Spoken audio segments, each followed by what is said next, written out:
Hey, what's up, everybody? This is Positively Atheist. My name is Eddie. And today I'm celebrating 69 subscribers for the channel. So I'm going to do a special episode on sex.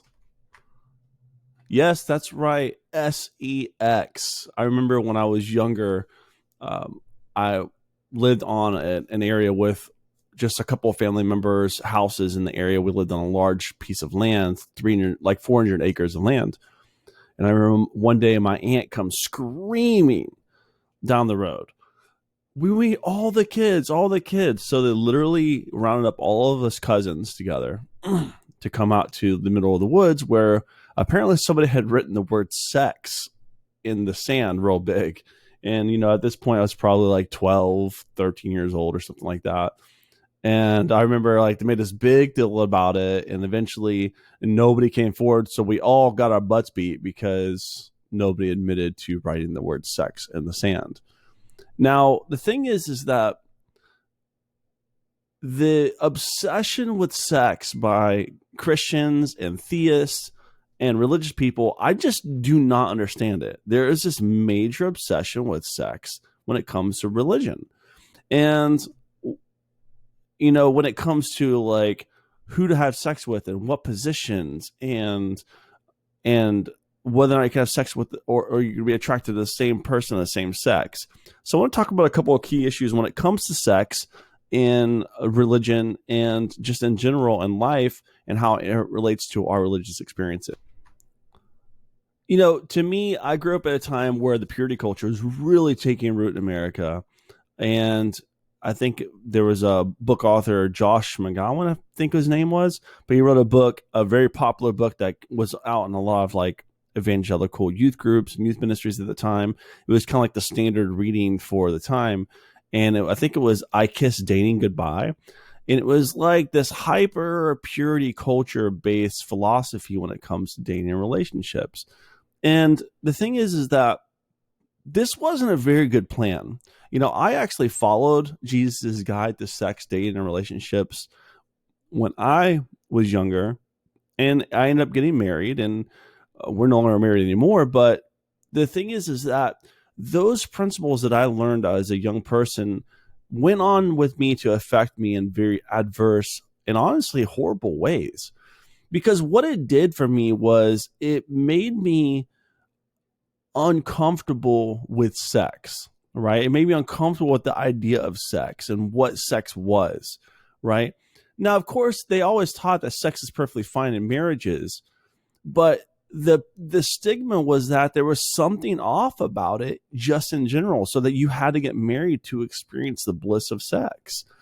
And what ended up happening was we essentially became worshipers of sex. We put sex on the highest important. I remember in our youth group, when some of our youth ministers found out that some of us were taking part in sexual activities.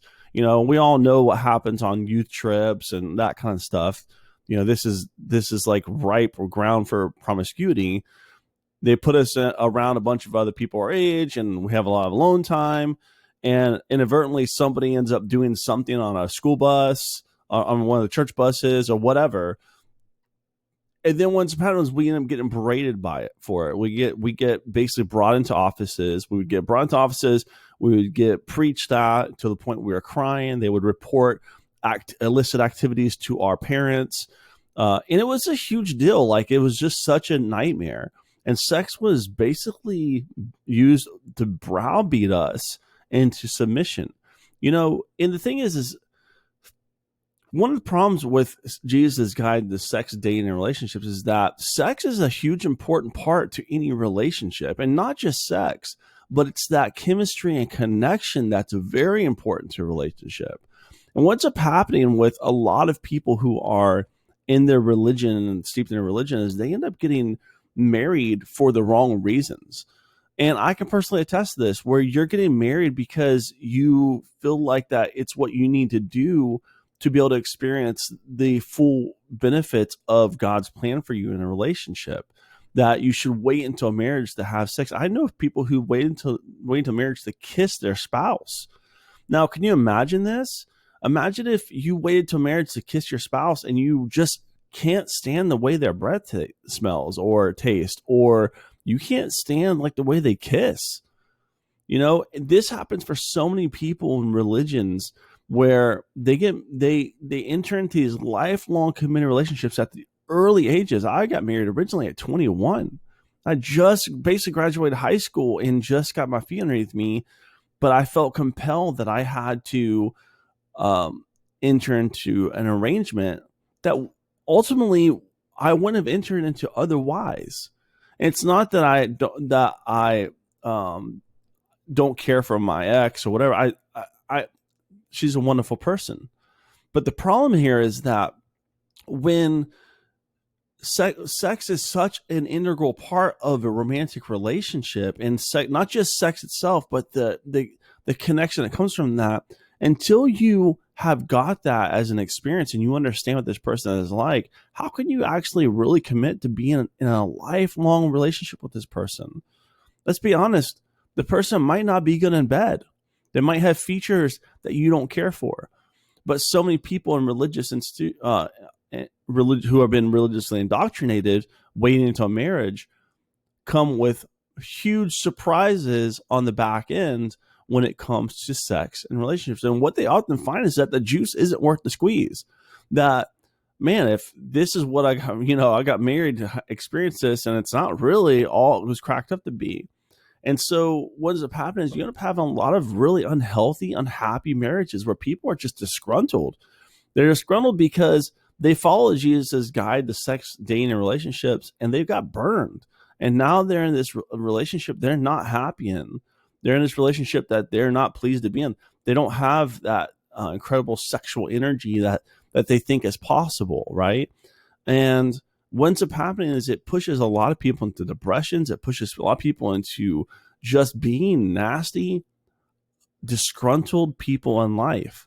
And this sets them down a long road of misery and pain for a lot of them. But a lot of them will stay in those marriages because they believe it's their Christian duty, that essentially it's their cross to bear. And so I want to do this quick video because we are at 69 subscribers and talk about my experiences a little bit like this and share some of these thoughts on this, because I think it's such an important issue that we discussed. And there's a good book I'd recommend, Daryl Ray's, it's Sex and God, I believe is the title of the book. And he talks about how religion and religious institutions and religious indoctrination adversely affects our sexual behavior as humans, and how it causes a lot of problems, not just for ourselves, but our families, our societies, and our whole world today. There's a lot of sexual frustration in the religious institutions and the people that attend them. And this sexual frustration comes out in a lot of very unhealthy ways for people. And there's a lot of data that supports this. It shows this. And I think one of the nicest things about being an atheist when it comes to this topic specifically is the idea that I can make my own choices, right? And that there's nothing bad about me wanting to have a sexual experience, or there's nothing bad about me thinking about a sexual experience. Just the idea of self-care, I don't know how the advertisement works on YouTube, but the idea of caring for yourself, right, in a sexual way, right? The baggage that comes with that, with religion, is just insane. And it creates all these unhealthy behavior patterns that carry on through us with life. Listen, sex is one of the most intimate, most personal things that we can have as people. It's one of the most it's a profound experience to have a sexual experience, and to have people who you respect, people who you admire, people who you look up to, making you feel bad about those feelings and those experiences. To me, this is a huge travesty, and it's a reason why religion has so much less to offer than what it proposes. And I want to encourage you, if you're out there and you're struggling with quote unquote sexual addiction, you're struggling with all these weird feelings, that you take a look at your religious perspectives and you ask yourself, how are they adversely affecting your beliefs on sex, on dating, on relationships? And are they adding to a healthy narrative for you to become the best version of yourself, or are they actually hindering that?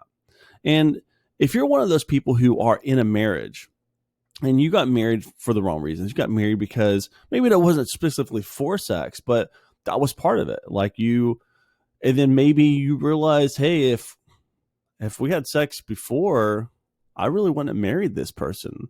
I know that's a horrible feeling to have for many people out there who are watching this, who may be struggling with that. But I want to let you know that that's okay to feel that way. And it's okay to want something better for yourself. And when you embrace the idea that there is no evidence for any of these claims about there being a God, there's no evidence for God's existing and having all these rules, right? And that if you have a divorce or you end up deciding you don't want to be in that marriage anymore, or in the capacity that you originally agreed to, that somehow there's no God up there that's been shown that's going to be angry with you. I understand that can both be freeing but also concerning. So if you have any questions or comments, feel free to message me. Put a comment in the description. Maybe other people can give you insight and to help you deal with the trauma that you've endured when it comes to one of the most intimate and personal areas of life, which is your sexuality. So you don't have to feel bad about it. You can always reach out. There's people, support groups. I actually help run a Recovering from Religion chapter, which is like a support group where we meet basically once a month and have coffee. And we talk about all kinds of issues that come from leaving our faith. And this is one of a big hot button issue that affects a lot of people in a negative way. Hopefully you enjoyed the content from this video. If you did, please like and subscribe, share with a friend, help us get over 69, and we'll keep moving on up. Thank you so much for your time. Bye.